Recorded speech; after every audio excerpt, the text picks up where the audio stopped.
I'm curious what the energy is going to be like for like a daytime. John first thing in the morning at 1:10 p.m. I literally woke up like 10 minutes ago. I know. He's going to be kind of subdued. Why is John on horse tranquilizers this episode? Is John have a cold? Is he okay?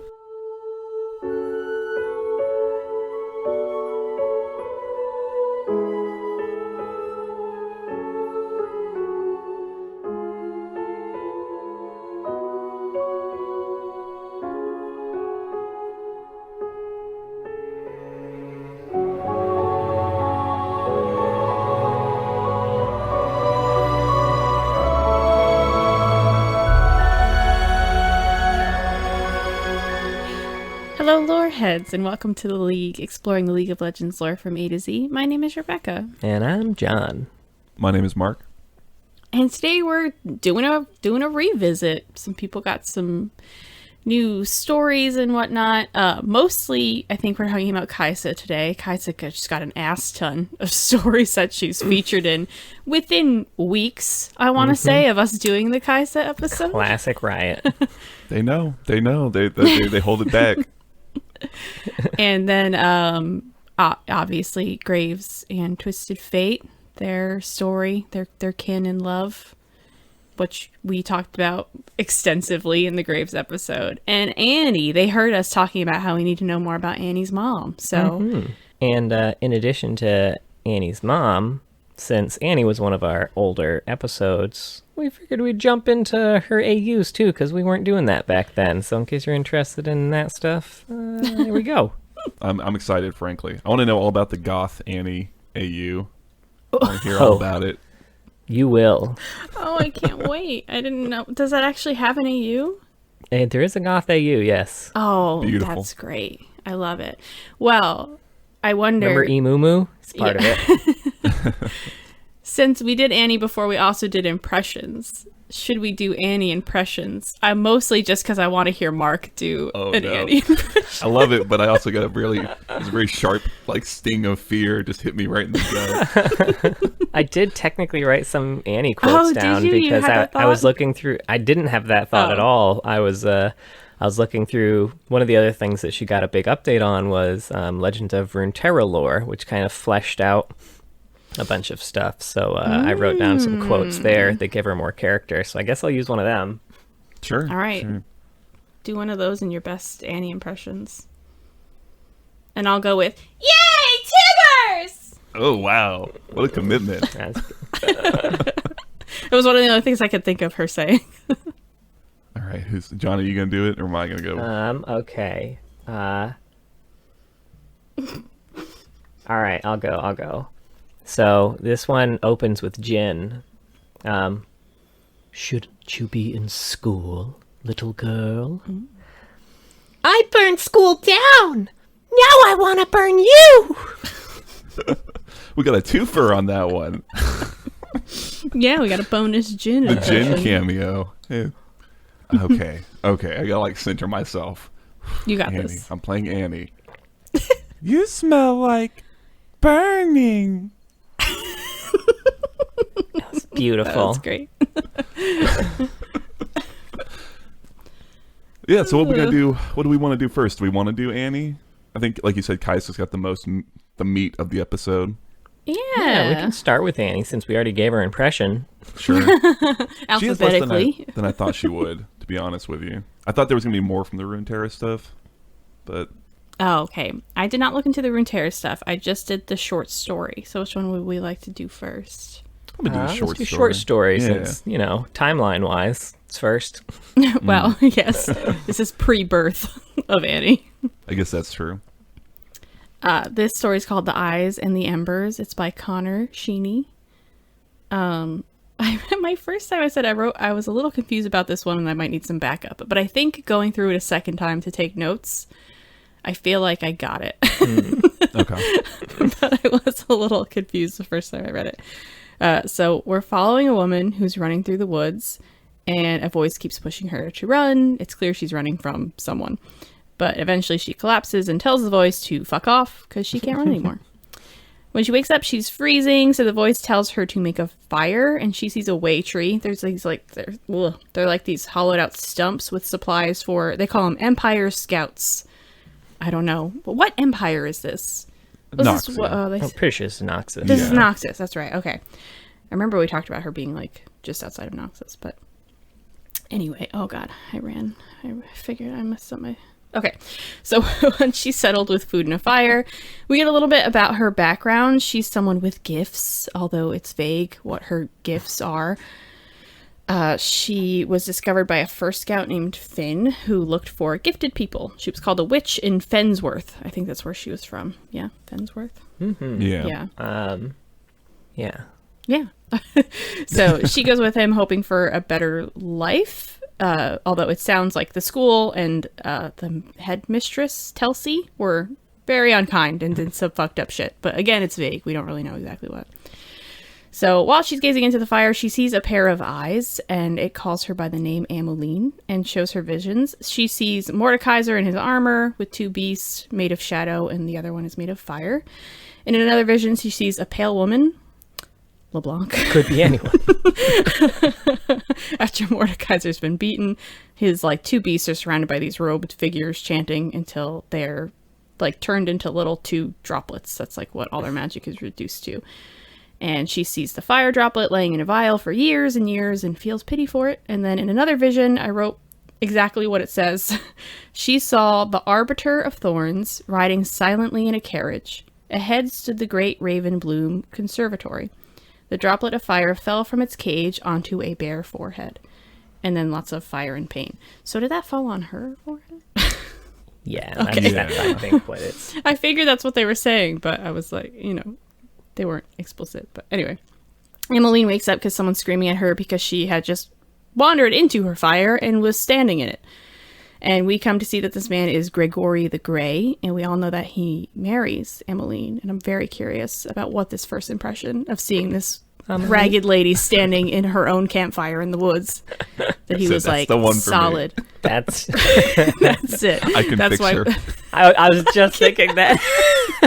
Wifey material right there. Gregory is a traveler. He's been all over, wants to head north where there's seemingly nothing and make a home there, and Emmeline agrees to go with him, or asks to go with him, so she can remain undiscovered, and he agrees. Biggest mistake of his life. Huge. Yeah, so that's kind of how Annie's mom came to be, I guess. Yeah, Mm-hmm. and I think in there's a little scenelet too of her perspective of when they dropped that little fire droplet on her, and it seems like the headmistress and whoever this Arbiter of Thorns is, I don't know what that's in reference to, but it seems like it was during the war with Ionia, and they kind of came saying, "Hey, we need new weapons, old weapons," and then they did some shit to her and probably put this. And we'll see this from Runeterra, but that's probably referencing a demon. Right, this kind of fire demon that is Tybulk. Yeah, or Tib. Oh, I kind of read it as Tybulk. So that makes sense. Because it would be like Tibbers. Yes, yeah, exactly. But even without that, even without that context, I actually kind of like this story. I think it was a neat little depiction of this little background. Right, kind of tells a lot. Yeah, it's not very long, but my notes for it seemed like almost as long as the story because there's just a lot of info there. Yeah, a few things to note, and this kind of combines, I guess, this story with some of the stuff from Runeterra. But Annie was also recruited back into the Raven Bloom again when Finn Reddick found her and saw that she had her mother's powers. Okay. Mm-hmm. Yeah, he wrote back to the conservatory and was like, "It's definitely her daughter. Got the same eyes and same giggle and cray." Same creepy giggle. Cray. She stands in campfires all the time. Also, there's a quote here that said she stole half a block of cheese from the Raven Bloom Academy that smelled like it had come all the way from Knockmerch, which is the area where Garen first shield is set. Oh. Yeah. Damn. Stinky Connecting cheese. all the dots. Stinky cheese. Love that Knockmerch cheese. Yeah, it's pretty neat. I think one thing I like too is you're talking about how we're seeing kind of the bit of the like Noxian past. So they've got, like you said, those sort of hidey holes of supplies for people who are still on the outskirts of like what today is probably more settled, but right now it's all frontier. It's just like, oh, it's neat to see how things were and they're different than they are, right? Yeah. I like that they're explaining why Annie's a demon. I do hope that we talked about this in Annie's episode a lot, that how old she acts varies so much depending on the story. So I do hope we get a little bit more solidification there. I'm curious what the Runeterra stuff is like, because she sounded very, very childish in the quote that you said. She's very childish in the Runeterra stuff. I think they've Riot has definitely decided that that's how she's gonna be going forward, which I don't I kind of get, because like that's kind of a part of her appeal as like an in-game champion, right? Is that, oh, it's this little girl who's also got this really dark streak, right? And when you start aging her up and maturing her, as much as that could be a really compelling story, it's also like getting further and further away from that unique like fantasy that they kind of like to do with champions, you know? Yeah, I was thinking more in terms of the cinematic. I didn't think she was that much older. It was just like more devastating, and I find that, especially pairing it with this, like you're seeing this meeting take place and we know what comes of it. So many deaths are about to come out of these two people meeting, and that's very sad. And he has an incredibly tragic story, but when you just see and hear her, it's this I like to burn things. Hee hee. Yeah. I think I kind of sit with you that like I would prefer if, like, she had that innocence, but there was more of like some more mature stuff going on with it, you know, in terms of like just the way they handle it. But it seems to be pretty light, and I can understand maybe the reasons why, even if I don't necessarily prefer it. Yeah, it's true. I kind of imagine just this wall got put up, and now all the bad things happen. But you remember the old trailers for Team Fortress 2 for the pyro? Oh, sure. That's kind of how I imagine. Just terrible things happening all around, and I would be open to that for sure. He just sees everything like rainbow. Yeah. I'd be open to that. But so Emmeline has this demon now, but she doesn't act demonic.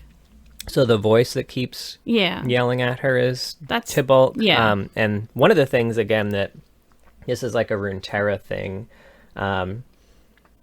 they say that the demon Tybalt has infested the minds of countless victims over the centuries, and slowly, inexorably, he would lead them into the fire and watch his flames feast on scorched flesh, which is probably what was happening right in that moment that Grigori interrupted. Like, it wasn't like I have this flame demon inside me, therefore I'm immune to the flame. Like, it was just him like, all right, I'm going to burn this person to death now, and then jump into someone else. But in young Annie, Tybalt has found a will, completely indomitable, and a talent for magic that rivals his own.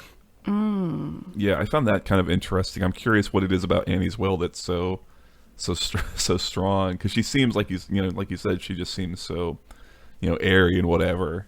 Like she just doesn't get it at all. I feel like in the story they described it as though she had stepped into the fire, but she didn't seem to have been harmed by it, even though her clothing was starting to singe. Is that right, or was I misreading it? I kind of got I think she said the pain had just started to settle in when she noticed. So I think her clothes burned, and she was just and kind of then like she got off before. Yeah, okay, gotcha. She got off the fire. Don't look at me like that, John. She got off the fire. Grigori showed up and she got off, Immediately. She's like, this is the man I'm going to marry. Little world building thing I thought was kind of interesting, and this will probably be a good segue into like the Runeterra story, I guess, quote unquote, is that her gifts I think are pretty clearly shown in here or established as magical, because it kind of talks about how even though the Empire ostensibly likes mages, especially in these kind of more remote places, like older superstitions kind of take hold, right? And that's why they saw her as they called her witch, and like where she came from, right? Even though it's Noxus still, which is neat. I guess I like to see, it's better than having Noxus be just completely like unified in that perspective. It makes more sense that things like Demacia, the further you get away from the capital, the more things kind of revert back to I don't know, they're probably more similar, right? Those far regions of Demacia and Noxus. But it makes sense. Yeah. That they would keep their beliefs. So I guess we do we want to go through like what the quick story of like the Runeterra cards tell us about what's gone on with Annie? Because I think it's a really big development for her. Yeah, right? sure. Did they change her bio as well, by the way, Annie? Oh, I didn't check. I assumed no. I read the very beginning, and it said that her mother was a witch named Ameline. And I don't know if I don't remember if that was like if they specifically. It's hard because it's been a while, and also because like I remember a lot of the old Annie lore where her parents were more like clearly called, witches or mages and stuff. And her dad at one point used to be magic, so I don't remember. John's going back to his old Annie notes because he keeps them. Oh God, John had nothing. They did say name her. It was one of the 4 notes I have. I wrote names down. John literally has it's 15 words on this page. Those were his notes back in Annie. Now he's got 15 pages of notes every time. Well, it was a different time back then. Wild west of the lore heads. What's funny is I feel like my notes have gotten a lot shorter than they used to be. But we've gotten lazier. Yeah, maybe, honestly. But yeah, I mean, it's like you said, John. The big thing is that she's not tooling around in the wilds of Noxus anymore. She's got found, and they took her to this Raven Bloom Academy, which is kind of like it's another one of those Black Rose academies where they kind of find people with magical youths and start to try and train them and use them for their own malicious purposes, right? And I think what the card's going to show us is that Annie got there, met some other kids, and then burned the place down, essentially. Like, Tybalt got out or got free, or like maybe the training kind of helped him gain more power. And she might not be there anymore. She might have burned it down within a week and then left. Like, it's a big thing to happen to her as a character, I guess, is what it is. And I imagine that would draw LeBlanc's attention. Yeah, she's the one in charge of all of these. Especially because this is now 2 of these academies that have just been destroyed by students, at least, that we know of. I assume that means she's going to take interest in those students who've destroyed the academies. So it would seem. It is funny because... go ahead. I was just going to say, like, what you're referencing, like, I know that's a rel thing, and then in like the flavor text for the Raven Bloom Academy card, it's like, remember, this shit just happened to the other place, so keep your place in order. And then it ends with Annie blowing the place up as well, right?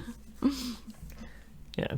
And I mean, in terms of LeBlanc having an interest, LeBlanc definitely already had an interest, because a lot of the time when they speak about the gifts Annie has, sometimes they're talking about just her innate magic, but whenever LeBlanc is talking about it, she specifically means the gift that she gave to Annie, which is this demon that is super powerful and she wants.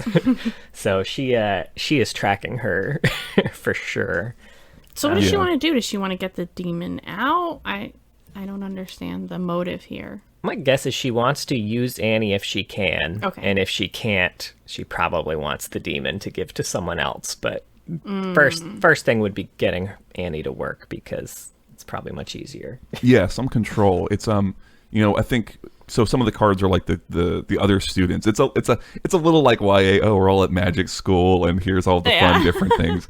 It's Annie though. She is very YA kind of. I know she's young herself. I'll give it to her. But one of them is like this prefect character who seems to be kind of aware of Annie's like as being an important thing, and be sort of directly under the not control, but like very obedient to the people who run the place, and it's kind of like their person on the inside of what the kids are actually trying to do. Because she's got like interactions with Annie where she seems to be very in the know of like, oh, you're something special, aren't you, Annie? Like, I know there's something about you, whether she's been told directly or just been told to, Annie is something we need to take control of. Who knows? But yeah, definitely high on their radar, it would seem. I like her interaction. She has a surprising amount of interactions with like Jin, I feel like, over other weird. champions. I mean, some of maybe he would find her interesting. It's true. Some of that's definitely from gameplay, because they have very similar, like, they work with parts of the way cards work in some ways that make sense. Like, I could imagine you would run them both in a deck. If I'm not good at Runeterra, don't get me wrong. But it seems to make sense to me looking at them. Yeah. They've got one where Annie's like, and then I went whoosh whoosh and they died. And Jin is like, both your parents? with the toy they made you? Huh. Huh. Yeah, see, it's a little dark. Yeah. And then got an interaction with the spell singer. She's like, hey, Annie, want to skip class? And he's like, we could skip class, or we could burn the school down. When you do the Path of Champions, which is single player Runeterra thing, it kind of gives little stories for some of the champions. It seems like I said, she got there and then within like a number of days was bored and burnt the place down because that was more fun. I don't know, but she didn't last long there, it seems. I would like to get a story about this place because I think some of the characters like her student friends are interesting. Like one of them I think is the same, is like a Nico type, the whatever they're called, the Uvi cat. Oh. He looks exactly like the Oogie Boogies. the Oogie Boogies. I couldn't remember their names for a bit, but he looks like her. He sees auras and stuff, and like magic and magic users, which to me seemed a lot like that Shoma thing. One of them is part of the Kythera Noxian noble house, which is I think Elise's, and his whole thing is he's got a pet spider. And then even that prefect one I was talking about was interesting because a lot of her lines are about making people afraid of her and her not being afraid anymore. And I was like, I wonder if like maybe she was a Demacian mage, and they pulled. And I was like, oh, that's really interesting. Taking people who are like like mages who have been kind of flushed out of Demacia, and then how they could then become kind of indoctrinated, right, in a seemingly accepting Noxus, right? Yeah, and she even has a quote with Annie too, where she's like, "What good is power if you're not even going to use it?" And then Annie's like, "You sound just like Tibbers." So yeah, it's a big thing for Annie, and I'd like to see a story kind of going over that time there because, like I said, she's not in the woods anymore. Yeah, that's I think that's most of the Legends of Runeterra editions. We'll hop into some Annie AUs. All right. First up, we got Snowdown Showdown. It's the mixed series of alternate future universe skins set around the mythos and festivals of Runeterra's Time of Snowdown and real-world winter holidays, most notable one being Christmas. And the champion skins were inspired by these regional festivals. This one is Frostfire Annie. Annie is a Winterlands prodigy, a child born with both innate magic and a spirit guardian, the first of her kind in many generations. Though still young, she has already become a joyous fixture in the halls of the Poro King. And then we have one of two AUs that Annie has two skins for. What? Okay. Completely separately themed. We've got Lunar Revel, which is Panda Annie, where Annie is a big part of the Lunar Revel festivals, using her pyromancy to set off scores of high-powered fireworks. Her panda bear, Tibbers, hauls the rockets for her, mauling anyone who tries to make off with even the smallest sparkler. And then we've got Lunar Beast. Each year, a mischievous lunar beast arrives in the mortal realm, drawn to the New Year's celebrations, and each year, the corresponding lunar god selects a squad of chosen champions to lead the beast on a merry chase and protect the city from the creature's playful rampage. The lunar parade is a beloved part of the New Year's festivities, and the beast itself brings good luck once it has been lulled to rest by the squad's efforts. When a lunar beast is well entertained and well rested, it always signals a prosperous new year. This one is Lunar Beast Annie. Everyone was shocked when Annie was chosen as Ox Clan's tech operative. A precocious prodigy, Annie serves as the team's recon strategist, making sure the parade route is clear of civilians. And this has an associated cinematic where we find that's not at all what she did. Like, Matt, why would you put like a 6-year-old in charge of anything? If nothing else, like she can't see above people. She's very, very, very small. Right? Imagine, too, this little girl is like, you need to clear the way of the road, mister. You wouldn't listen. You'd be like, whose fucking kid is this? Where's your mom? It would almost work if, like, she was doing that and then Tibbers was, like, stuck behind her, like, arms all crossed. That I could see working. Oh, like a bouncer. Yeah. So in the Save the Celebration cinematic, Annie is putting the gem into the machine, which is supposed to kind of bring power to the town, but she gets candy juice on the magical gem. Candy juice. And a beast pops out of nowhere and eats the gem. So It gets big and powerful, and the heroes all fight it, but they manage to defeat it without killing it, and they retrieve the gem. And then Annie is given another chance to put in the magical gem at the end. It was a cute little cinematic. Yeah, it is cute. Sure. Although it does more evidence why you shouldn't have, like, 6-year-olds on this very important... There's, like, so many adults around who are doing jack shit. Right? Now we have the second of the 2 AUs that she's double featured in, Storybook. Set in a storybook world where each champion is a character from a fairy tale world. First up, we have Annie in Wonderland. Down the rabbit hole Annie went, following the white tibbers she had spied at the riverbank, until she emerged in a world much more curious than the one she had left. Perhaps I shall stay, she said to herself, and so she did. And then, we've got Red Riding Annie. Over the river and through the woods to grandmother's house Annie went, not once suspecting that Warwick the Wolf was waiting for her. Of course, Warwick didn't know Annie could shoot balls of magic flame or summon a fiery bear, so really this was a larger issue with communication.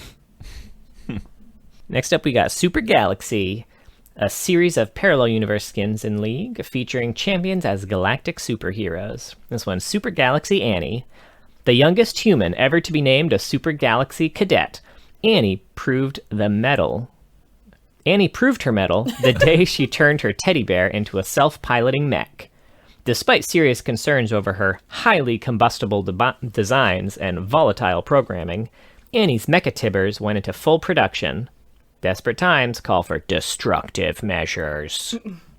And since she's the youngest human ever to be in Super Galaxy, they clearly put her in charge of all the most important things. Yeah, as our tech strategist, main mechanic engineer. God, Annie has so many skins. They're always so good. I don't play Annie much, but whenever I do, I'm like, I legit don't know what skin to pick. I want to play like 8 of them. She's great. God, I know, it's hard. Especially with things like Reverse Annie, too. Like, Reverse Annie's so good. Yeah. Goth, Franken Annie. Frankentibbers, what is that one? Frankentibbers. Frankentibbers. That just sounds like Frank and Annie. Frank. It's like a little sitcom. Well, next up we got Cafe Cuties, fairly new one. Mm-hmm. Good food is magic. Literally. In a world of elegant tea times and enchanted pastries, mages make magical macarons, craft charmed croissants, and serve up sorcerous scones to scores of customers eager to get a taste. Did you write this? Oh, might as well have. Croissants, he says. In this AU, each champion has their own butler, and obviously, Annie's is Tibbers. And this one is Cafe Cuties Annie, daughter of the cafe's owner and an accomplished pastry mage Wunderkind. Annie has a sweet tooth to be reckoned with, though her occasional hangry tantrums send her enchanted gummy bear scouring the cafe for any morsel of food fit for his master. With a full belly, Annie is as sweet as sugar. Oh, yo, I love these skins. I don't have any of them, but they're all so good. Mm-hmm. This is very new. I haven't been playing enough. I don't think I've seen any of these in game. Right. I have seen the Bard one. I can't remember what others. Yeah. They also reference Cafe Cuties in the Star Guardian visual novel. Okay. They visit it. Now we've got Harrowing, set around the haunted festivities of Runeterra's Harrowing and real-world Halloween, where all the champion skins were inspired by these regional or festive cultures. And this one's Frankendibbers Annie. He's a towering abomination of science and magic. She's an 8-year-old with a beehive hairdo and an undiagnosed pyromania. Name a more iconic duo. Oh I'll God. wait. It does sound like the sitcom. Frank and Annie at it again. I love it. I love it. Next up, we got Heartbreaker, set in a world where romance dominates. Each of the champions wear romantically themed attire, and Heartbreakers encompasses 2 sub-themes, Heart Seeker and Sweetheart. And this one's Sweetheart Annie. Sugar, spice, and everything nice. That's what Sweetheart Annie is made of. Tibbers is made of fire-resistant cotton blend and the insatiable hunger of a shadow bear. But he's still good for a hug or two. Probably just one, actually. Are there any skin lines you just really, really hate and you don't know why? I feel like the Sweetheart ones are mine. I never like them. I feel bad. They're not bad skins. They're just like so I like not the my Varus taste. skin for it. Varus I think the one's pretty Cupid's like good. an easy swish. I don't know. I'm trying to think. Yeah. I like some of them. I can't think of any that I dislike, like visually or just like their existence. I think, having read through the lore of them now, I think the Crime City Nightmare infuriates me more than anything. Yeah. Well, that one is infuriating because it's not at all. Its what description is so fucking cool, and no one has any good skin blurbs that fit the description. I want a short story. Yeah, that's a good pick. Anyway. Next up, we got Goth. It's set in a world where each champion is part of the Gothic cultural movement. We've got Goth Annie. Her mother is dead. Her father is dead. But Annie remains, seeing beauty in the dark. Awesome. It should say, like, her rental figure units are dead. Because that's what I feel like we said as goth kids back in the day. John and I were authorities are dead. Yeah, the authorities. John and I were just talking about this, actually. Like, what you called your parents in high school. Like, did you have, like, what you thought was a really cool name? Like, the rentals or the rental units? We called them the rents. The rent? No. Rents are gone. I was just a good kid. I called them my parents. Oh. My Mama, loving- Papa. mother, Yeah, father. like they do in Texas. They said mama and papa. No, very eloquent, right? Pinkies out. Let's see, we got two more. Next up, we got Hextech. Now at the forefront of science and art, Hextech has evolved from its rudimentary beginnings into a modern renaissance of intricate artificial life forms capable of free will. Skilled artificers lead the medium into a bold new future, but what it will bring, none can say. And this is Hextech Annie. You're not going to believe the first line. A scientific prodigy, even among the intellectuals of the Hextech Renaissance, Annie's beautiful living warbears are among the most prized innovations of the era. Her most mysterious creation, Tibbers, is always close at hand. Her confidant, friend, and monstrous bodyguard. They really like making her a little child savant, huh? Right? Yeah. I guess that is different from the world that she's in. She's a magic savant. In canon, she's just a little demon child. Just a little shit. Killing her rental It's units. Good. And finally, we have Anniversary. Set in an alternate Earth, each champion skin is made to celebrate the birthday of League of Legends. And this one is Anniversary. 10 years of epic outplays, last-second turnarounds, and brutal throws, and we couldn't have done it without each and every one of you. Annie is ready to usher in festivities, and Timo has been lifting, I see. Happy 10th! Thank And you, this Annie. actually has...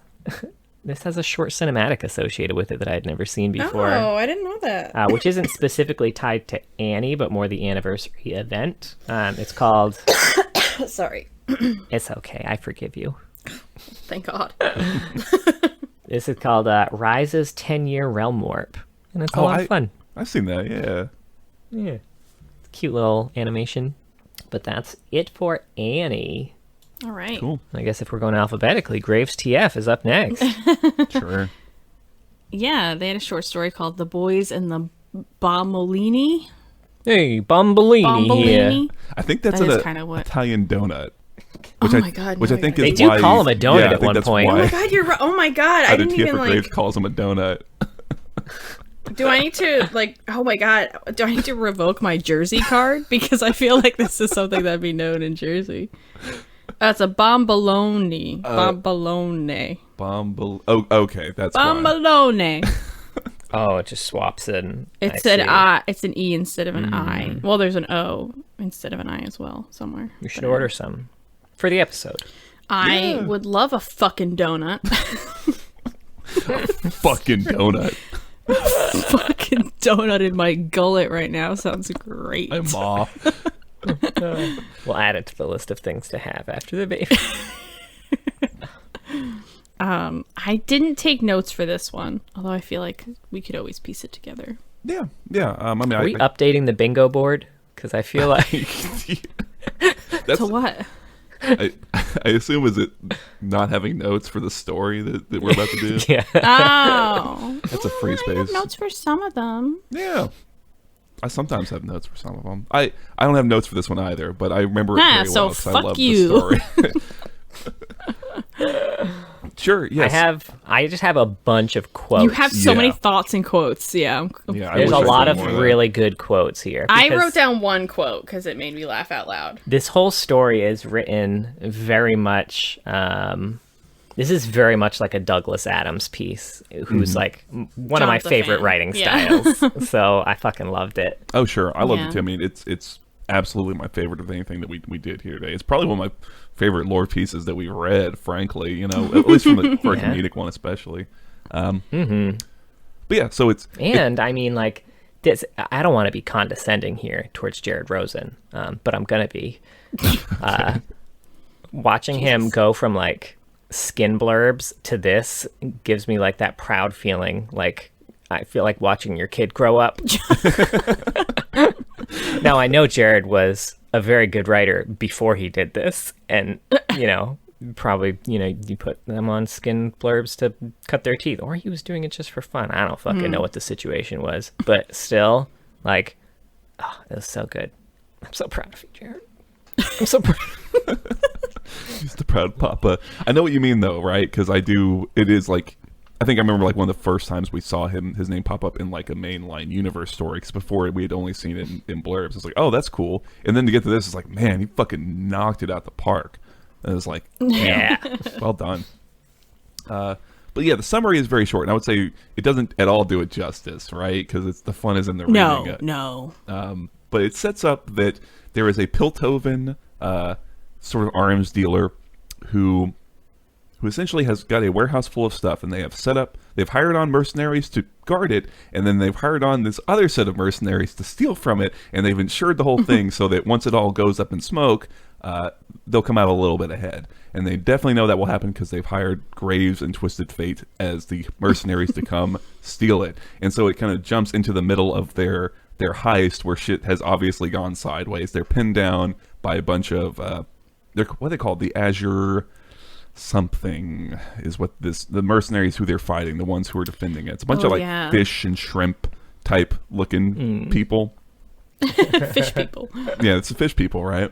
So they're pinned down, they're surrounded by explosive crates, and they're kind of arguing back and forth when there's kind of a break, and in walks a hammerhead shark guy. I almost feel like this is poking fun at like hammerhead shark Aatrox a little bit, because it like when just like really comes in, he's shirtless and stuff. Yeah, that's exactly the vibe I got. Yeah.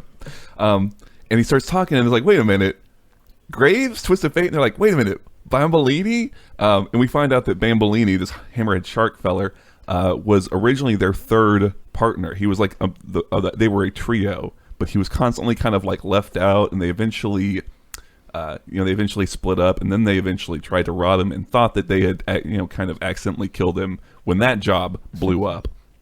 But he's not. He's very much alive. And they're trying to figure out, what are we going to do? How are we going to get out of this? And so Twisted Fate starts kind of doing kind of like a big fake argument with Graves that sort of turns into a real argument as they sort of try to make their escape out. The place starts kind of going up in flames. And as I think they don't teleport away. They run into Bambolini again. And I don't remember what exactly happens to him at the end, though. I think they just kind of blast him out, right, with like a car. Yeah, Graves right? just like He blows straight up a box of explosives that's right next to him. That's what it was, yeah. And then they kind of teleport out, and they get away, and they have a little moment afterwards, and they just kind of like, we could keep doing this together, as partners. And that's like the summary, but there's like a ton of interpersonal, like, I guess subtext, or maybe even like not even subtext, between like Graves and Twisted Fate about like their relationship becoming like they're becoming like romantically, like almost like interested, acknowledging those feelings, right? Would you say? Yeah. Yeah, I like their rambling at the end about all of Graves' exes and how terrible they were. Oh yeah, They that were all whole dudes. section written down. Yeah, I'm sure you do. It's great. Yeah, because I think at one point Bambolini was like, Grace has terrible taste in men, and Twisted Fate is like the worst man possible. It makes perfect sense. I was a little confused what Bombolini's motives there were. Was he just trying to get them to argue with each other? And then Twisted Fate realized that, so he's like, well, let's start arguing, but it's a fake argument? I think so. Okay. I guess. I mean, I understood what Twisted Fate was going for there, that he was starting a fake argument that would...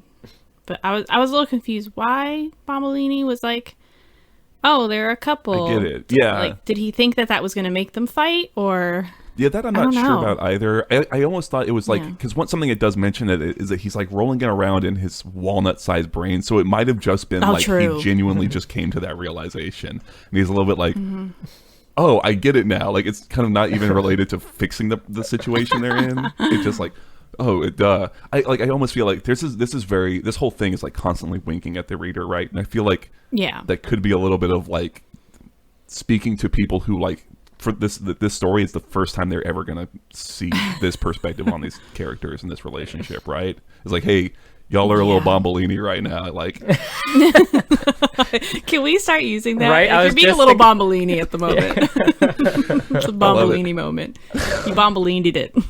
I will say on Twitter, once this got announced, there was an onslaught of people like, I don't care if you make a character gay, but little Bombolini. They should be gay from the beginning. Why did you have to make them gay? And I'm like, dude, they were clearly so super gay. I don't know why he didn't see it, but yeah, I had to post those 3 very obviously gay Yes. Graves quotes from previous stories that they had. But yeah. The one line I wrote down before John gets Goes into off. his Goes on a endless- bender. Yeah, you're gonna go on a bender. Clearly, I would say maybe pick some of your favorites. No, they're all my favorites. Okay, well, I'm not editing this one, so whatever. Go nuts, man. Anyway, it's about Twisted Fate, and he says, he flipped a playing card over his fingers. With each turn, its hue shifted from blue to red to gold. Though when he got especially nervous, he couldn't get the order right. I know. Same friend. Yeah, it was the most relatable horse shit. I know. It's like, Jared, don't call me out like that. But then it immediately too is like, the red cards cause red explosions, the gold ones cause gold explosions, and the blue ones aren't very useful, right? Yeah, that made me laugh. Oh man! And then he pulls the wrong card, I think, too, at one point. Yeah, he did. Right? Yeah, he does. He had a red card in his hand at some point. He's like, it's damn. so good, right? Yeah. Yeah, fucking great. I mean, if you want to just go off with the lines, because it's just filled with Sure. them, you know. So there was a moment near the beginning. It said gunfire rained upward all around him, chewing away thick pieces of his cover and punching holes into nearby shipping containers, many of which displayed prominent illustrations of a frowning cartoon man being blown apart, which sounds very Vault Boy from Fallout. Oh, I didn't even think of that. Sure. I like later on I think they're trying to figure out what to do, and he's like prepping a smoke grenade, and he like turns to the little cartoon man. He's like, "Don't judge me."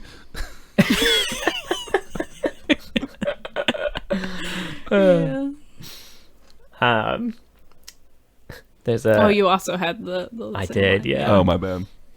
Oh no, there was the one that I the different said. colored card. Yeah. There's one line that says the partners locked eyes for a moment, looked at their respective explosives, then back at each other. John. Euphemism? John, well, when you say it like respective explosives. All I'm saying is that Graves immediately followed up by saying mine's bigger. All right, well, never mind. Yeah. I'll give it to you. I forgot about that part. And there was a nice line. TF said, you still got that blue card I gave you? He whispered. What, the one from the Sentinels? Yeah, I still got it. Which I like. I love the introduction of Sentinels lore here in a way that doesn't make me hate the Sentinels event. I also, there's a little comedic bit in here, is that you still got that blue card I gave you, he whispered, and then, yeah, I still got it, Graves answered in a normal volume. He's like not trying to be quiet at all. Mm-hmm. They have an interaction here where Graves is like, "I'll never die because I'm the handsome protagonist. Everyone knows that. Everyone knows squat. One stray bullet and we're all portraits at a funeral. Your funeral, maybe. I beat Viego. That makes me the male lead. The male lead? Oh, God, I'm so tired of this story, yelled Fate, immediately attracting the attention of everyone in the room. See? That's your fault. Real deuteragonist behavior. Graves gloated, about 40% sure he had used the word deuteragonist right, which I like for a few reasons. One, I like that Graves came home and immediately started telling people about how he was like the hero of the Sentinels event. And like they have another interaction later where I think they go like, more in depth about that. But yeah. I love that idea. Also had to, contextually, I could piece together what deuteragonist meant, but I did have to look it up just to make sure, because I was also only 40% sure that he had used it correctly. I didn't know that word. I had seen the second to the protagonist in a story. Oh my god, I'm a writer. I literally never heard that before. Yeah, I think the whole way they handle all the Sentinel lore stuff, it's the best way you can get around something that was like a big stinky poo, right? It's just kind of hang a little joke on it and then just move on, right? Yeah, they sort of dropped the idea too that like the stories we all got are all just, it's almost like those are the stories that are going around Runeterra and none of them are true, is kind of what they made it sound like, and that the only people who really know what happened are the people who were there. And obviously Graves is going to tell the true story. Sure. I also like how they acknowledge that TF wasn't with him, which I like, but they don't never talk about like why Graves went to this without TF, but whatever.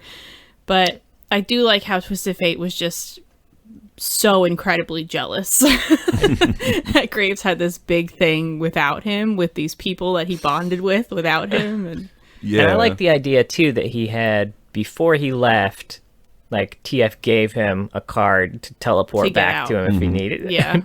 Yeah. That is cute. That's cute. Yeah, I wish, frankly, I really wish that a detail like that had come up in the event, because it would have made like... Could you imagine if he had used it or thought about using it, like he got scared and it's he like a thought character about going moment, back right? to Twisted Fate? Yeah. So good. He's like, and then like thinking about, but I couldn't look him in the eye, knowing that Yeah. Ghost was going to be sweet. You get a little...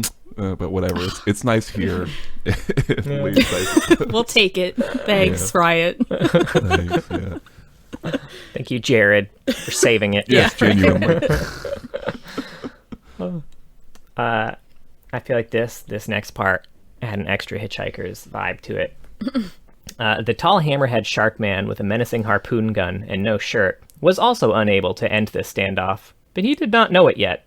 His name was Bombolini, and the two things he knew best were how to project an understated elegance for a creature of his stature, and how to know exactly what to say to command a room. "What are you doing, you bunch of ding-dongs?" he shouted towards the catwalk. And then right after that, there was, after Graves and TF noticed that it was him, they're like, a second of recognition passed. 2 seconds. And then, for some reason, 3. And, okay, so this next bit gave me huge "our flag means death" vibes. Oh. So they talk about when they were a trio and Graves and TF had the poster set up for themselves to say, like, what their business was. Their poster said, "Two men who will do anything, and we mean anything, to anybody, and we mean anybody, for the right price, any price." Which it mentions caused a lot of confusion as to what their services were. And there was a scene in our Flag Means Death where Steed's trying to sell a hostage he has, and he just goes through this pirate town yelling, "Man for sale! Man for sale! Healthy, sturdy, obedient. Check out this fabulous booty I'm hawking. Somebody buy my booty!" It was reminding me of It's Always Sunny, because everything does. But when they were trying to get like guy friends to come over, and they made like the bicep, but it's clearly just a penis. I feel like somebody please make that a meme, but with Graves and TF and the hammerhead shark guy. I think later on it's talking about the hammerhead shark, and it's like, he went on to a much better job than something that wasn't billing itself as some sort of pirate flesh carnival in Flyers. Pirate flesh carnival. They could have made good money. They should have just went through with it. I don't know why. Because as we find out in a little bit, I mean, Graves pulls. He does pull. He has a lot of X's. Oh, yeah, I guess that's true. TF probably pulls too. Oh yeah, and the interaction too, where they're talking more about the Sentinel stuff. TF is like, I'm ungrateful. I'm not the one who disappeared for months to go fight some carnivore ghost prince, then rolled back into town one night like he owned the place. He was a ghost king. And if you're lucky, and you're lucky I fought him, oh, we'd all be ghosts. You'd be a ghost, I'd be a ghost, everyone would be a ghost. You weren't even there. You think I don't read Shauna's letters? Graves, I'm a con man. You can't trick me. They left you outside while Scissors Doll and the Shirtless Wonder saved the day. Your TF impression always starts out super British. What? That doesn't sound like my impressions. I like that we're getting a little, like, audio drama, like, right here, you know, live. Yeah. I'm a huge fan. Yeah. I'm ungrateful. I'm not the one who disappeared from months. It takes me a little bit to lock it in, you know. So You can't just go to Cajun. I like too that TF does seem actually a little genuinely jealous of Vane and Graves. Shauna, yeah, call her Shauna. Because I think that was something that kind of people were like, hey, is Graves is he like into Vane? Because he seems kind of, you know, whatever. But they do make it's clear here. He's like, no, he's only not into it. He hasn't liked women in 4 decades. I think they said. Yeah. I guess that 4 decades of people, you could probably get a good list together. But the listing is great. We're like, they're just listing them off, right? And it's like I don't know, the shrimp guy, the whale guy, the other whale guy, Orca. Let's see. I've got the list here. Let's see. Your taste isn't terrible, Malcolm. It's catastrophic. Catastrophic? Graves fired. Name one example. You can't. The Northman, Fate said almost instantly. The trader with the cockroach tattoo. The Buru cultist. Not a cultist. Tried to sacrifice us both, but sure, not a cultist. Sure. Sure. The whale guy. The octopus guy. The second whale guy. Orca. An orca is a kind of whale. The monk. The Vastaya. The Noxian. Graves winced. All right, he was bad. A Noxian, Malcolm. From Noxus. People talked about that one. Very curious about this Noxian that he dated. Sure. Maybe it was just Draven. He was apparently, according to Graves, more racist than he likes his people. Oh, true. Yeah. Let's see. I also like, at the very end when they meet up against before they have this conversation, they do run up against Bambolini again. And it's said kind of throughout the story that Bambolini has been thinking about this revenge fantasy against Graves and TF for backstabbing him for years. And he had this perfect fantasy in his head. And right at the end, when they escaped the warehouse, it's kind of implied that Bombolini was hiding basically for minutes behind this crate waiting for them to come so he could pop out and give his big final speech. He's like, do you know what I thought when I saw you two after all these years? After all that time, all that... And then Graves is just like, not interested, and then shoots the explosive right next to him and ends it immediately. I will say, I get why they didn't have Graves just shotgun him in the face, but I feel like more realistically, Graves just would have shotgunned him in like the chest. Yeah, he did a lot more of that in his younger days. You know, slung the guts out of people. Yeah, he wants to give Bombolini a chance to live now again. And then after the whole thing, TF was like, Malcolm, do you have a concussion? It's possible, Graves sighed. But not in a sad way, or tired way. More of a concussed way. All right, let me look, said the very injured Fate, brushing Graves' hair aside as he looked for signs of a bruise. We both know you're a very durable fella, but neither of us is invincible. Not like Bombolini, said Graves, confused by the welling excitement over Fate playing with his hair.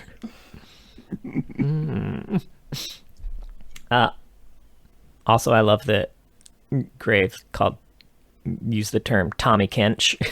Yeah, Sweet Tommy Kench. Just gotta call him Tommy Kench from now on. Hell yeah. I also do like how after Twisted Fate checks his head, he's like, he didn't know what a concussion looked like, so he had no idea what he was doing. Last thing I had, and this was more of a question. I don't know if any of you had more context on this. They refer to Senna as the lady with the laughing jar. I don't think this is about Senna, actually. I could be wrong. I had no idea who that was about. Yeah, I don't know what this is about, but I assumed it wasn't because it also references, like, her having an outfit that has a bunch of hands going on with it. I assumed that was her wraith form. Maybe. I could see. Like, her wraith form in game then has a shit ton of hands popping. That's true. That's true. I did a little bit of light Googling, and it seemed like people thought that was just in reference to a new champion. And I think... Who was it? Riot Reeve. And there was I was looking at like a Reddit thread, and Riot Reeve had kind of, given just like one of those little like emoticon responses to someone saying, "Oh, is this about a new champion?" Like, I don't know a lot of what's going on with Neela. I don't know if she got a lot of hand things going on with her outfit or whatnot. I feel like no. We played against her in an ARAM yesterday. I still don't know. Right. So I don't know for sure what this could be something new, or it could be. I could see the Senna thing with the hands now that you talk about the wraith form. I don't know about the jar. Yeah, the jar, I have no idea. None of them have anything remotely jar-like. Yeah. Thresh has a lantern, but I don't think they're talking about his laughing jar. Yeah. It's like when it's like a swear jar. Anytime you laugh, they makes you put a quarter in it. I swear to God, I Googled laughing jar just to see if it was a term that I was unfamiliar with, and just non-stop stock photos of people laughing at jars. Laughing at jars, laughing with jars. So in case anyone ever needs that, there's apparently a plethora. Something I thought was interesting there too is they mentioned like, oh, what are we going to do next? Like, I think that's the line where they talk about that person, but they also say like, oh, there's stuff opening up in Ishtal. So I don't know if that's like actually... I don't know if that's something that's actually going to happen, or if that's just like a, come on, folks, just hang on. Eventually we'll get there.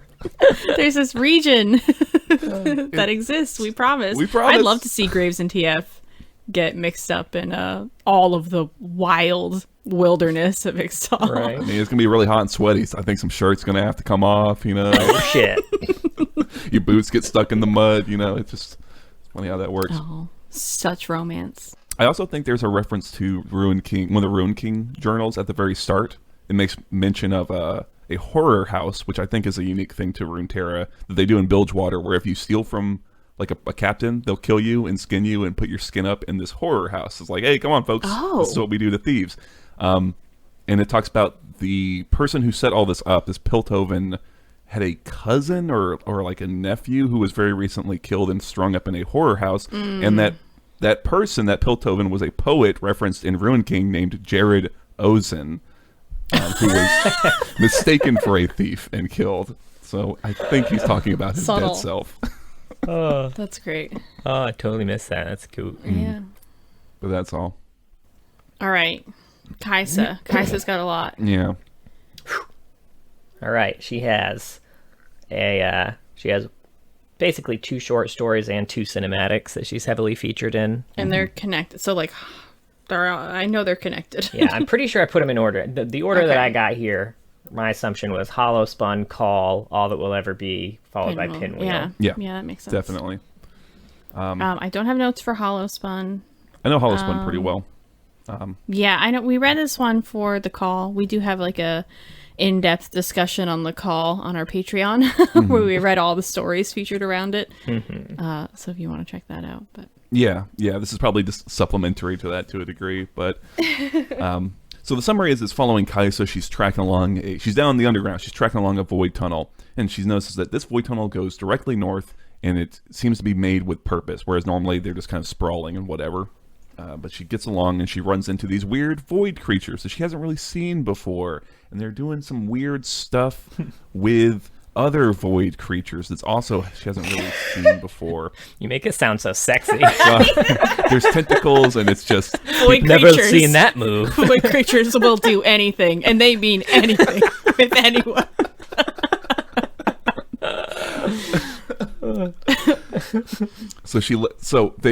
She's kind of stuck underground. They start swarming around her, and she can't really get away when all of a sudden the walls kind of cave down and smush most of them. And then some handholds start appearing in the rock, very similar to what we saw going on with that NASA story, where like, oh, someone's doing this. It's Talia.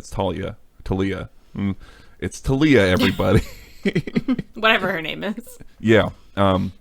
She's a little bit older, I think, than we've seen her elsewhere, and she is moving along with kind of a caravan of people, mostly like youths and elderly people who are kind of not able to defend themselves, and they are traveling towards a place called Zolan, I want to say. Sholan? Yeah, sounds right. Yeah. Which, from other stories we know, has actually already been kind of overtaken by the Xersai and the Void. But they're going there to say here that it's safe. It's a safe spot. And they're going to travel across this dangerous desert to do so. And Kaiser, kind of a little unwilling, but goes along with them, at least for the night. She's injured. And she kind of tells them, like, hey, if you do this, you're all going to fucking die. There's no way you can protect these people. She's telling Talia, what you need to do is you need to leave some that you can't protect and save those that you can. And Talia is very steadfast, like, no, we're going to save them all. Every person's important. Anyway, they separate. Kaiser goes back to investigating this tunnel.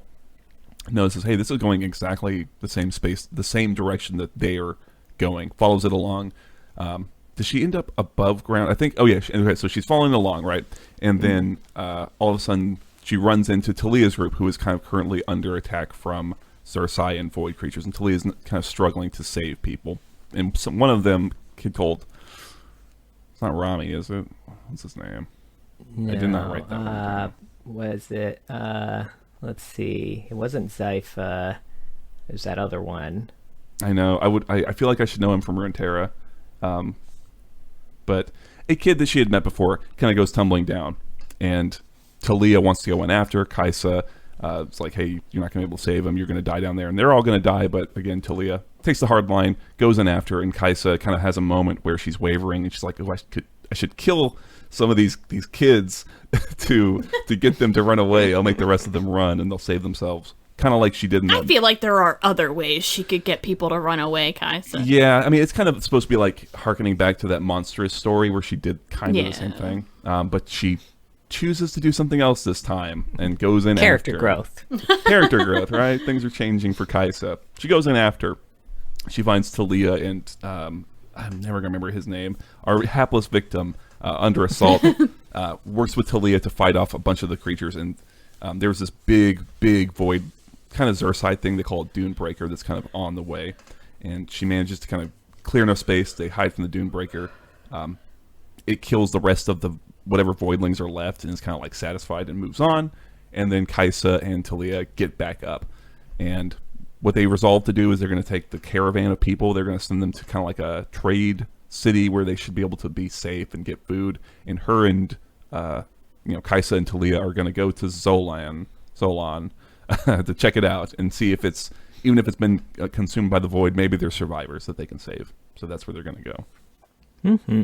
Yeah. This was a good story. I feel like we got a lot more, I think, of Kaiser's inner voice that I wanted in some of her lore. We got a lot of good stuff in this one. Also, seeing how much she relies on her carapace armor too to kind of restitch her bones when they break and protect her down there, and all her weapons come from there too. It really hits home how much it would suck if she just couldn't use that anymore because of reasons. Yeah, it's true. Also, I didn't realize before how much the lamplights that she ran into resembled fish in the description. Oh, yeah. Yeah, they're kind of, would you say angler fishy? Is that how you would kind of describe them? Yeah. I dropped it early. Yeah. I was really curious too, this must be maybe Belveth's creatures are already out doing their shit already. Yeah. But as we kind of find out from Pinwheel 2, Belveth has not technically been born yet when this story started. Not the Belveth that is known, but yeah. Yeah, that's something I kind of wish I'd read her bio, because I didn't for this, because a lot of stuff with Belveth is very kind of poetic in its description. It's a little hard to get really clear what's actually happening. So I kind of wish I had, maybe the bio would provide some of that concreteness to her. But yeah, I mean, that's something that I kind of left out, I guess, a bit, is that there's some sort of very clear conflict going on between these different types of void creatures, and it seems like these new ones are doing something to the Xersai that everyone knows and loves, and kind of turning them or corrupting them or something. Like you said, kind of turning them to Belveth's will, we would assume, right? and some of the older, more powerful ones not down with that shit. Yeah. So like, I would be curious to see like a Rek'Sai story relating to this. I don't know what Rek'Sai is like. I don't know how you write for Rek'Sai, but like this is a conflict that she would probably be very directly involved in, right? So yeah. But yeah, I like this. Like you said, or like we kind of said, it's nice to see Kaiser grow a bit as a character. I kind of wish, I know it was long, I almost wish there was more around Kaiser going through a bit of that change, because she kind of hangs out with them for a night, and it's like, it does mention that like, oh, it feels very strange to like be a person again, right? Like for so long it's just been me and these monsters, and occasionally some random that maybe you'll run into and have to like scare off. But to have people sit down and interact with her and like tell her stories or like cook food for her and things like that, it's like that would be pretty. I could see like, wow, that's really heavy, and be like, you'd be dealing with all these emotions that like you didn't know were still inside you. And I'd like this. Yeah. I'd like it to maybe like she spends like a week with them, and it like slowly kind of breaks her down a little. Yeah, I could see that. I like the conversation that she and Talia have. Like that tough conversation is kind of a good example of both people arguing like opposite sides of a point, and how they're both, you know, kind of right given the information that they have access to. Because, you know, Kaiser knows the Void really well. She's been fighting it for a while, and she knows how powerful they are. What she doesn't know is how powerful Talia or the other rockhoppers are. She doesn't really have that context to determine whether they could actually make this trek across the desert. So she has every reason to believe the trip is suicide, even if she helped them. And Talia has fought the Void before, but nothing to the extent that Kaisa's seen. But the impression we get is that she's beaten every Void creature she has encountered, so she also has no reason to believe she can't make this trip. It's like a classic idealist thinking the other person is being a pessimist, and a realist thinking the other person's being an optimist. Like, yeah, for sure, right. And I think I don't know exactly for Talia, but I think that will be something that makes a lot of sense for her as a character, because I believe she lost a lot of her. I assume she lost a lot of her like family. I think so. It makes sense that she would kind of. She is a champion, right? You kind of assume, you know. But it would make sense to me that she would then kind of want to more strongly cling to those people, right? And would be very reticent to, abandon anyone, right? Even at the expense of maybe their actual safety, right? Yeah. So, yeah. There was a very YA moment here too, when she and Talia were talking, and Talia was like, "I'm disappointed. You know what you're doing with these Void monsters. You could help these people." And then Kaiser was like, "The best way I can help is to figure out what made this Void passage. It was made with a purpose in mind, and that scares me." But she doesn't say that. Instead, she says, "I hope you can help him yourself." It's a classic YA, like, I'm saying the thing in my head that could diffuse this situation and prevent conflict, but what I'm saying out loud with my mouth is gonna... So I'll say that is not exclusive to YA stories. Mm-hmm. And it was also, very Katniss. I guess. But yeah, you see the miscommunication is what it would be called a lot. And it is something that we do as people a lot. How often are we actually saying what we're thinking? Sure. All the time. You do. I know you do. I'm hungry. I want pancakes. No silent thoughts here. I want donuts.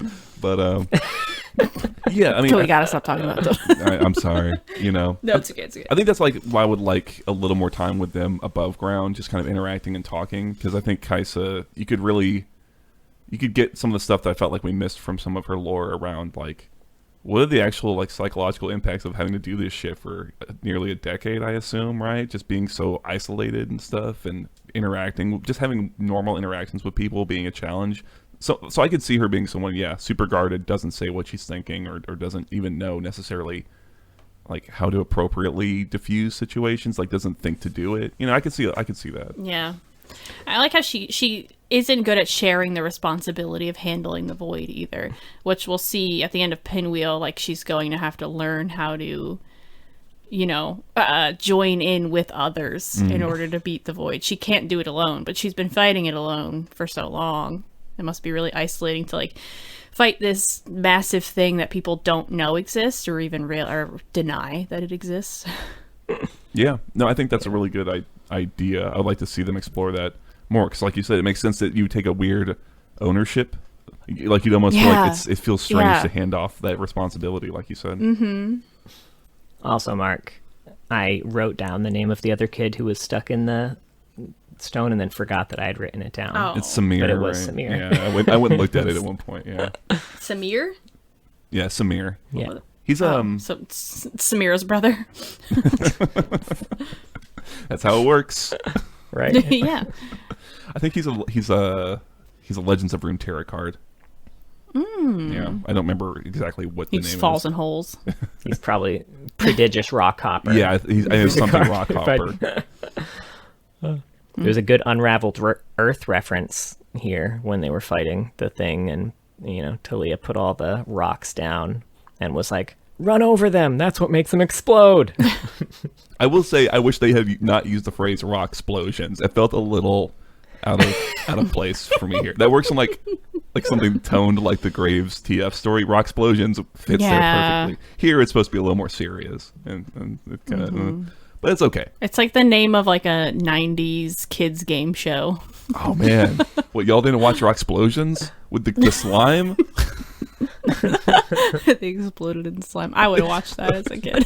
It's a dad rock band from the early 90s. Oh, yeah. Also good. All right. All right. Moving on. The call. Next up, so we know that Kaiser and Talia are heading to Zolan to either rescue the people who are still there. Zoltan, whatever you say. Thank you. It's a real old dude, where's my car reference for everyone there. In case So we know what they're going to find in Zolan, but they don't. But what do they find? Nothing. Yeah. Nada. A big ol' Pile of dookie. everything's gone except for monsters. Yeah, big old hole in the ground. Yeah, and the big. Yeah. Is that big thing that they fight supposed to be Rek'Sai? That's probably like that Dune Breaker thing that they were talking about, right? That'd be my guess. It did look very Rek'Sai. It looks very Rek'Sai, but I mean, all the Xer'sai look very Rek'Sai. So my guess is it's... I would it guess. might be the Duneburger. I don't remember the horn, though, is the thing. in the Yeah. cinematic. Did it have a dick horn? Dick Spike. Thank So you. it's a bigger Xer'sai than the one they're fighting at the beginning, so it might be Rek'Sai, but my guess is it's not. I would assume not. Yeah, I think in terms of you can't even look to that story for like the description of it because like there's no way they communicated those details to the cinematic team, and that's fine. I'll forgive them for that. Yeah. But yeah, they get to Zolan. They're attacked by a bunch of smaller Xer'sai, which they defeat with the power of friendship. And then a massive Xer'sai pops out of the ground. Kaiser dives into a hole to kind of pull it away from Talia. Talia drops a fucking mountain on top of it. And now Kaiser's underground again. Yep. Like an angel's kiss. It's gone. I mean, that's just her part of the cinematic. If you haven't seen the Call cinematic, It's really It's good. a real cool cinematic. Yeah. You should go watch it. But this leads, maybe not directly, but pretty closely into All That Will Ever Be, which is the Belveth Cinematic. I do have notes on this one. Ooh, hit it up. Ooh. I think this is the Belveth teaser, technically, yes. Oh, I thought the Oh, maybe it's not. I thought those like message ones were the teasers, Oh, Good- okay. like good the question. Malzahar Vel'Koz ones. This wouldn't be a teaser, I guess. This would be like a release Reveal cinematic, trailer. not a teaser. A reveal, yeah. Yeah. So Kai says exploring part of the void underground. It's something we'll eventually come to know as the Lavender Sea. There's a lot of squelching wet tentacles. Very Vecna down here. Yes, honestly, this and then the story, it's hella strong Stranger Things vibes. It's great. Anyway, they eat pretty void butterflies when some of Belveth's fishies burst out and rush over to Belveth. There's not really a fight, exactly. Kaisa suits up, and then the wet slapping hands grab her and pry her helmet open as Belveth turns into big old stingray lady. She's also monologuing about consuming the world, etc., void things. Yeah, we do get to see a little bit in it because Kaisa tries to fight. It is very quick. She it's not a fires fight. some missiles, and Belveth is so fucking fast. She just smacks her across the room in a blink of an eye. Yeah. So we're we're starting to see, and we'll get into it more in Pinwheel, but we're starting to see how outclassed Kaiser is against this creature. Belveth is a big bad. You do not fight Belveth by yourself. Yeah. Which you can tell from the monologuing. Yeah, that too. Which she will continue heavily. She's all about that monologuing. So something I thought was kind of interesting. Do you think it's intentional? So like she's monologuing, right? And her kind of faux head is talking, but I feel like the lips do not sync nearly at all. You think that's intentional? Right. Yeah. It's just like a... I think it is. Yes. Yeah, I because like that. They've never done that before. I think there were some theories on this too, but like since that face is supposed to be kind of like the almost like an anglerfish lore in a way, she knows what humans look like, and she knows they move their mouth when they talk. She hasn't necessarily learned the movements associated, but she knows that they need to make mouth moving noises. Moving her mouth randomly. Yeah, that's kind of what I read from it. I thought that's a really cool detail to try and put in there. Yeah. Right? That they could almost be mistaken as like, oh, Riot just kind of half-assed it on the lip syncing this time. But if there's one thing we know about Riot and their cinematics, it's they don't half-ass it on this. Not anymore. And I think that something like that kind of happens in the short story where she sees Kaiser like looking around and like trying to take it all in, and she starts Belveth starts mimicking Kaiser, even though obviously she's not trying to figure out anything. She's just like repeating it back at her. It's funny because we did talk about this when, I don't remember which episode it was, that we thought it would be very cool if the Void created people kind of to blend in instead. I like the reveal of Belveth a lot. I kind of wish I didn't know she turned into that. I think I had seen her champion spotlight before I saw that video. I would have liked to have seen the video first. Because I remember when I first saw her design, I was like a little disappointed. I was like, this is the Void monster? She just looks like a lady. And then obviously that's just a disguise. Yeah, I think I saw this first, and I thought it was very impactful. Yeah. I think there's actually a lot that's really cool here. I like just the image of them like forcibly peeling off the exoskeleton. Yeah. I was like, oh, that's a really interesting way to kind of almost attack Kaiser, right? It's like, oh yeah, it feels uncomfortable, right? And then the way that your people's under there, right? And then the way that like at the same time as that's being peeled off her face, Belveth's like faux face is at this kind of revealing itself almost in like a same like trisected way, and it not being shown directly, like it's just reflected in Kaiser's eye. So like you as the viewer even don't necessarily see what she's seeing, just like you have a vague idea of whatever she's seeing, and that it's fucking creepy.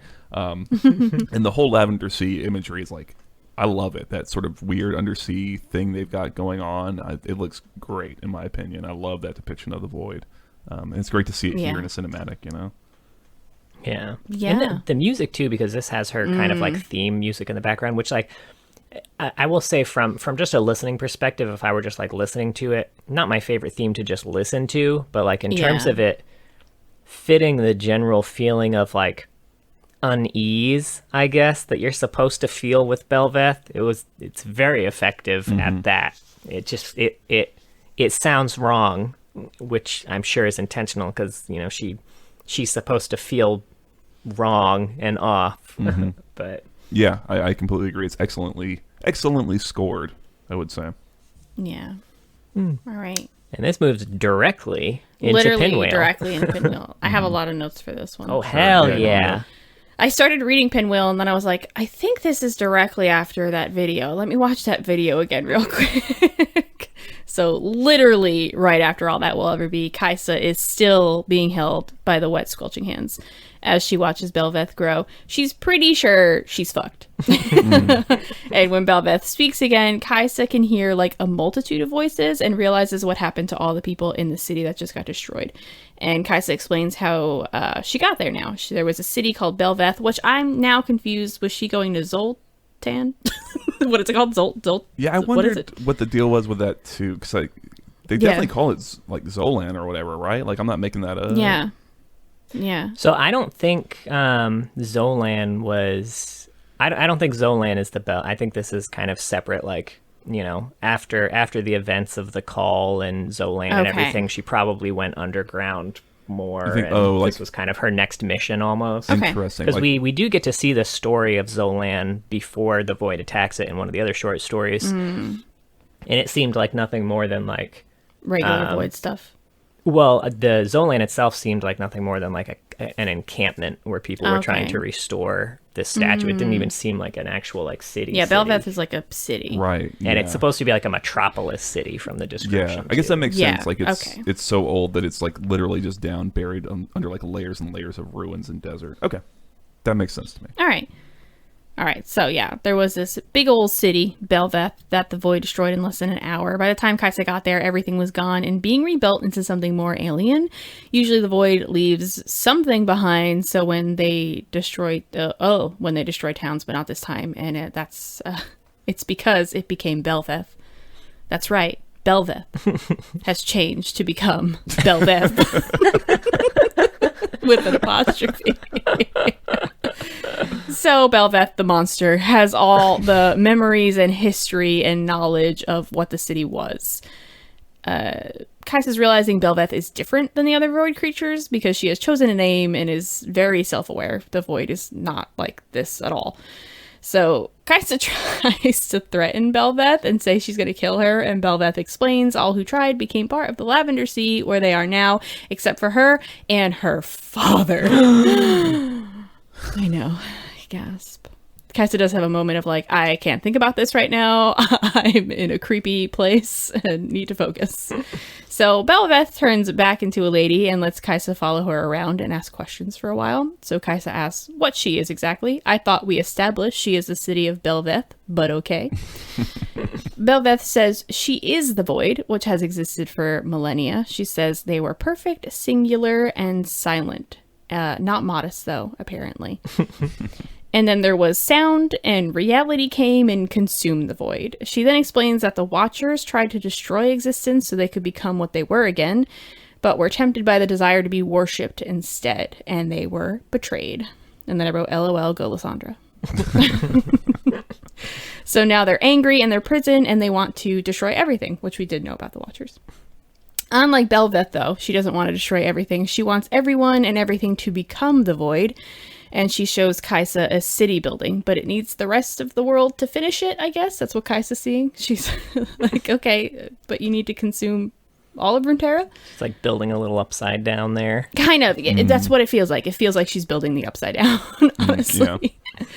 Yeah. She tells Kaisa the world's going to be destroyed, but she can't let the Watchers get free because they want to eat everything, whereas Belveth wants to take it over.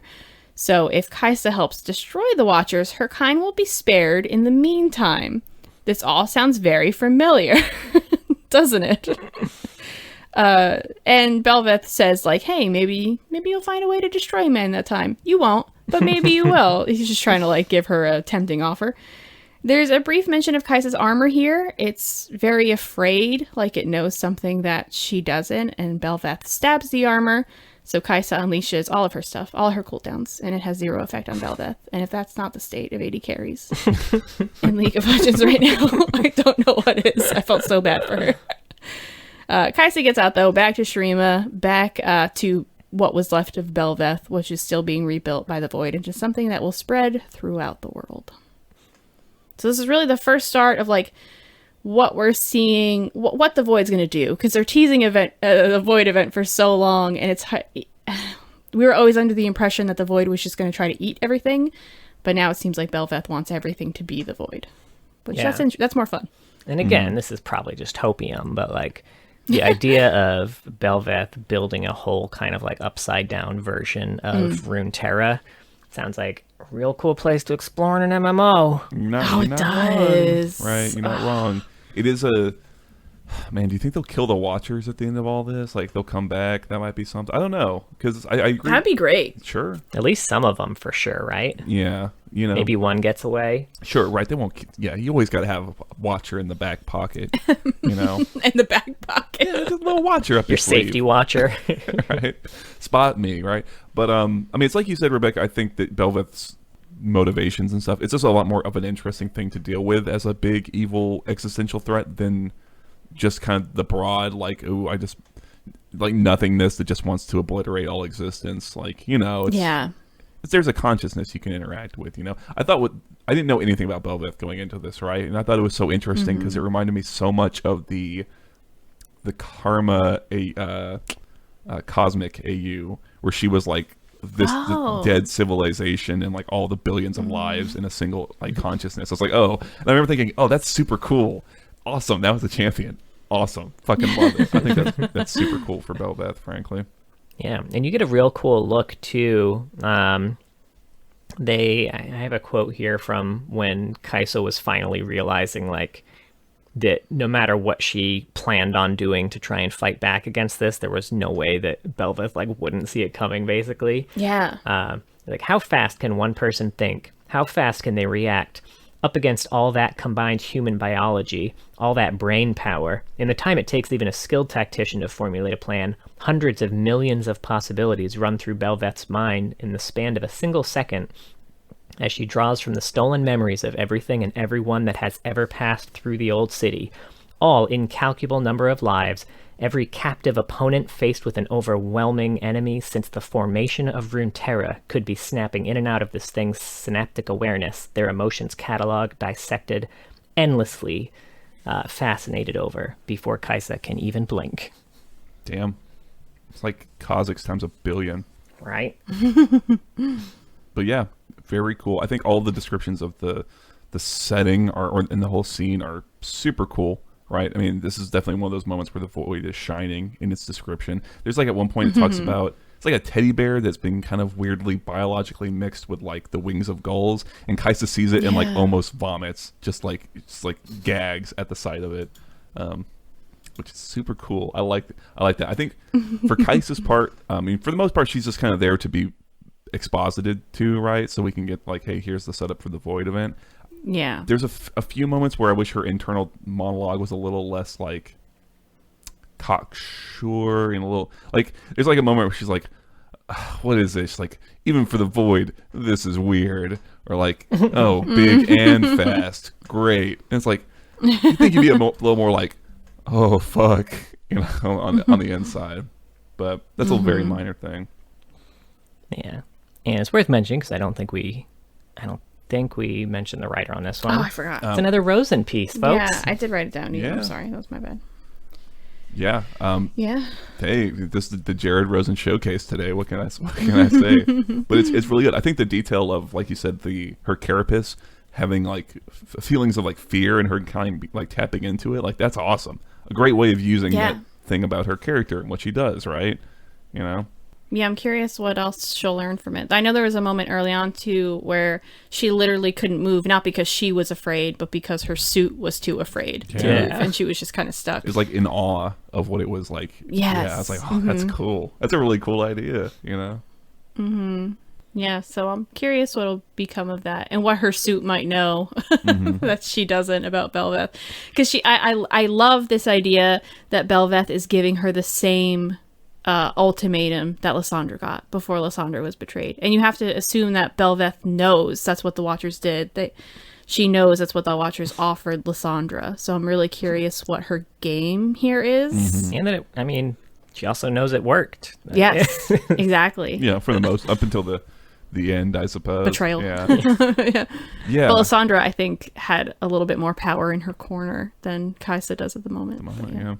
I was going to say, I'm curious if Belveth can has power to, I guess, shock and awe the voidling carapace. Like, will there ever? I mean, she controls a lot of void too. Like, I'm curious if she'll ever get to the point where she can control Kaiser's carapace, and you have kind of probably like very Magneto with. I was going to say the Magneto Wolverine face up. So now she has to find more help to help her fight the void because the big enemy she's fighting is specifically suited to go against her. I like it. I like it a lot. Not that it ever stopped Wolverine from trying. It's reminding me of the Pete Holmes X-Men when he fires the X-Men. He fires Wolverine. It's very good. I'm not familiar with it. It's a good series of it's digital so shorts. It's Pete Holmes comedy thing. He just like meets up one by one with like different X-Men and talks about how goes off on they how are. Useless they are. I recommend, just look up like Wolverine gets fired, something like that. It's so fucking funny, dude. I'll check it out. They ask you, like, what are you going to do if you see Magneto? I run at him. You run at him. You run at the man who controls metal. That's what he does. So, last thing I have for, well, I don't know if you had any more pinwheel No, thoughts. I'm good. No, I'm good. I guess the title is supposed to be in reference to like how Kaiser doesn't Kaiser what like I thought the title stuck out a little weird, but I guess there's kind of an inline where she goes up, and it kind of when she's looking at it, it kind of looks like the whole world is almost like spinning in the wind. Is that what like? I don't know. It's just kind of a weird title to me. Pinwheel. Maybe. Yeah. I don't know. Whatever. It don't matter. It's just it's like the last little thing I had noticed. Like, oh, the title struck me. But. So last thing I wanted to talk about, Kaiser also got a new skin recently, and it's Star Guardian. Now, I think we've talked about it, and I think we're probably going to do a full Star Guardian episode at some point, because at this point there's now a lot of Star Guardian lore. So I'm just going to kind of go over It might be a Patreon episode, though. Yeah, I'm not sure yet. We'll see. Maybe not. But yeah, I went over the Kaiser stuff. I read the story. I read the comics. I watched the cinematic, and then I went through as much of the visual novel as is viewable right now. They're releasing a new chapter every week. So obviously we're recording this on the 16th, so they've only released one chapter. So we're not going to get into the later chapter stuff right now, but we'll go over what we do have. So, Star Guardian. In a vast and dark universe, young warriors are chosen by fate to protect the light of the stars. They are destined to burn bright, but collapse as furiously as they shine. This one is Star Guardian Kaiser. A natural-born leader and defender of the weak, Kaiser idolizes the Star Guardians, as well as all they stand for. Though she might be trying a bit too hard, perhaps to the point of ignoring some of her friendships, her heart burns with the desire to help others, and she'd do anything to protect the world from darkness. In case you're wondering about her favorite food, it's peach boba. Oh my god. And proficiencies are sharpshooting and leadership, except when I play her. Her magical medium is Ina. A born leader, Ina is always ready to heed the call. With a hop and a bounce, it'll leap into position, accompanying Kaiser even into the most dangerous of battles. If Ina finds time in its busy schedule to relax, it loves to sip on boba. But then it's right back to training and helping Kaiser with schoolwork. Ina's one busy bunny. And there's a cinematic to go along with this called Everything Goes On, which is the new Star Guardian cinematic, where we follow Zaya and Kaiser as the respective leaders of their Star Guardian groups, both dealing with the loss of loved ones, as Rakan has recently sacrificed himself to end Zoe's dark influence on Zaya and save her, and Kaiser lost Akali, who she seemed pretty romantic with in the cinematic. Likely to corruption, as she and Rakan are both together at the end, and we know that Rakan was taken over by corruption, so it stands to reason that the same thing happened to Akali. Gotcha. But we haven't gotten to that point in what I assume is going to be covered in the visual novel. Okay. And then in the short story, because for the record, Kaiser, I did not know this when reading, Kaiser does not show up in the comics. It is mostly Zaya stuff. Oh, so okay. We'll go straight to the short story. It is a, I cannot call this a short story. This is a 10-chapter story. But it is Twin Stars. So Kaiser meets Akali as a child and saves her from a bunch of bullies. Akali tried to stop the bullies from hurting a dog, so the bullies turned on her instead, and Kaiser intervened. So they know each other from school. Kaiser's kind of the perfect student, volunteers, does a bunch of extracurriculars, all that good stuff, and they become best friends. But one day they get into a fight when Akali wants to go to the mall, but Kaiser can't go because she's trying to get signatures on a petition. Akali's worried that she's burning herself out with all the extra stuff she does, so they argue, and Akali storms off to the mall. At the mall, she decides to buy flowers as an apology, but then corrupted Zaya and Rakan. This is before Zaya's been rescued. This is after the Zoe corruption. They attack the town. So Akali's rescued by Misfortune and runs out to find Kaiser because she notices that the town is basically... the whole town is just being fucking destroyed by Zoe at this point. So Okay. She runs out to try and find Kaiser. Misfortune finds her first in kind of a park where they're all battling Zoe. And Zaya and Rakan are there too. They're all fighting in the middle of a city, and MF gets hit by a Zoe paddle star. And kind of in this universe, since Zoe's super corrupted, her paddle stars kind of cause corruption too, and they cause you to kind of see the negative of things around you and make you more susceptible to negative thoughts and things like that. So after she gets hit, Zaya kind of stands over her and demands to know, like, why did you leave me to die? Because we also find a little more context about what happened with that original group, where like Rakan had died against Zoe, Zaya was almost dead, and Nico was almost dead. So Ari, in an effort to not lose Misfortune too, dragged Misfortune away from the fight and was like, no, we've got to leave him. Okay. So Zaya was like, MF, what the fuck? Why did you leave me? And MF obviously has all this guilt because she had assumed that they were already dead. She didn't know that they were actually still alive when they were dragged away. So she is, her guilt is threatening to overtake her, and then she hears Kaisa's voice telling her not to give up and that her friends are here. And suddenly Ari and Nico drop from the sky, and this is immediately following, I think, or closely following the cinematic where Ari rescues Nico from Zaya, Rakan, and Zoe. So eventually, and then right then Akali runs to the playground too, and Akali and Kaisa have a big embrace, and then they kind of hide under a jungle gym while this big Star Guardian fight keeps happening. Throughout the whole fight, Kaisa's basically marveling at how it's so amazing that there are these good people here fighting to protect us, for like, they don't gain anything from it. They're just doing the right thing. Whereas Akali's watching the whole thing and she's like, wow, I can't believe these people were best friends at some point. I can't believe that corruption could drive people so far. And she's kind of seeing like these friendships will never be the same. Like she's seeing kind of the whole negative of the situation.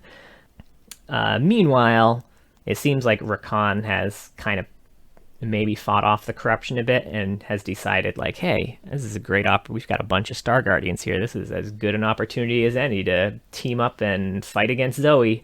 So he convinces Zaya to help him. And now it's all the Star Guardians against Zoe. But Zaya gets hit by some Zoe corruption, and it looks like she's going to be completely taken over. And Rakan shields her, takes the corruption onto himself, and while he still has that small momentary burst of corrupted power, leads the charge and defeats Zoe, basically. Okay. But disappears afterwards. In the aftermath, again, Kaisa's struck by, man, good won the day. We defeated evil. We did it, guys. Zoe's gone. All is well as it ends well. And Akali is horrified at how much everyone has lost here. She sees that like Zaya had to watch Rakan die twice now. There are all these friendships that were so close that she knows will never be the same again, and she's just kind of like blown away by all of this. And then it says a tendril of darkness takes root in her heart at that moment. And then all the Guardians agree to help Zaya find Rakan because she knows he's alive out there somewhere. It's also mentioned kind of at the end here too that like the initial fight that Kaisa and Akali had about the petition that Kaisa was trying to get signed. The petition was to start an after-school program because Akali kind of has a really bad home life. Like her parents kind of hate her a bit. She gets into fights a lot. She doesn't do well at school. So Kaisa was trying to start an after-school program so the people who didn't have a great home to go home to could instead hang out with people at like arcades and other things. But she didn't want to tell Akali that. She didn't want her to like feel bad or anything. But we find a little bit more about that, what that was.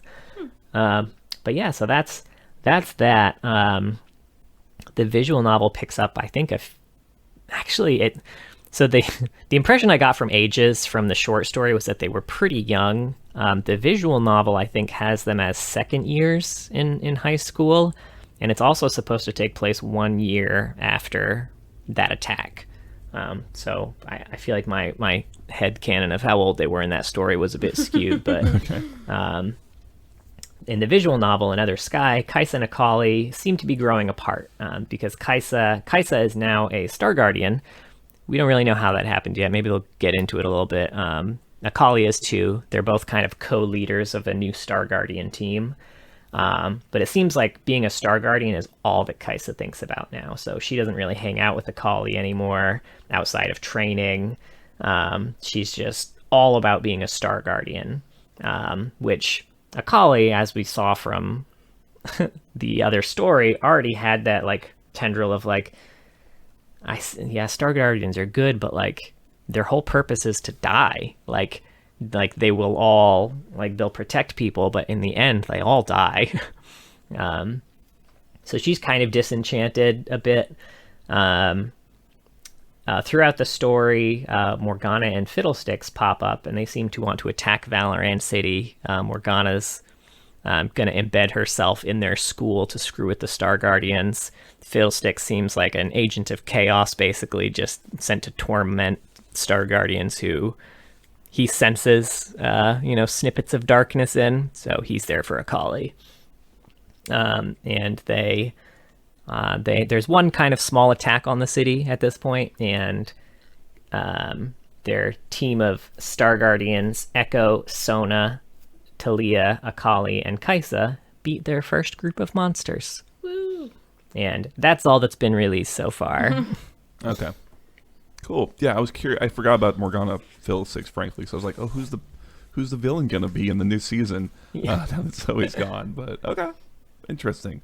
I'll be really interested to get into really deep into that stuff in an episode. I think that'd be a lot of fun. It's pretty neat. It looks pretty good so far. We don't know a lot about a lot of the champion. All we know about Fiddlesticks is that he was likely an ex-Star Guardian, because he also has, like, how all the Star Guardians have those little, like, familiars, kind of. He has one of those too, but it's locked in a jar in his chest. Oh, that's kind of cool. Nice. Yeah. So that is Kaiser. Again. Again. Yeah, I think we hit it all. Yeah, definitely. Nice work. High fives, everyone. Thank you so much for listening to this little revisit. We have a Twitter. It's at Loreheads, and we also stream on Twitch, twitch.tv/Loreheads. By the time this is posted, we'll probably have been on break for a little bit. Who knows? Maybe John will be back to TFTing. No idea. With a baby in his arms. I think you could TFT with a baby. Yeah, I think so. You only need one arm for each. This is a hyper roll, baby. This is a hyper roll, baby. We have a YouTube as well. John posts some fun parody songs there. By this time, there will be a new one up, I think. Because I got a little glimpse, little sample of that one recently. We have a Discord as well. It's linked in the description of this episode and pinned on our Twitter if you want to join us for some discussions and whatnot. And we have a Patreon. Thank you so much to all of our patrons. But a very special thank you to our Medarda and All Chat tier patrons: Chloe Things, Crow, King of Hearts, Mylect, Rel, and Chupamoo Stash. If you were being attacked by the Dark Star, Zoe, I would also corrupt myself to save your lives. Wow. Yeah, but right? Would you turn Rebecca into like a permanent pessimist then? All right. Would you make her question the validity of like friendships? Mm-hmm. Leave our daughter fatherless. What? Not fatherless, just corrupted. Oh, okay. Yeah, you'd have to save me then. Just keep her in a jar in your trunk or whatever. Oh my god. Oh. Anyway. And be sure to join us next week. It'll probably be our last episode for a little while as we talk about the Eternal Nightmare Nocturne. That should be a quick one. Yeah. But he's got that story with Lux that we've talked about like 5 times.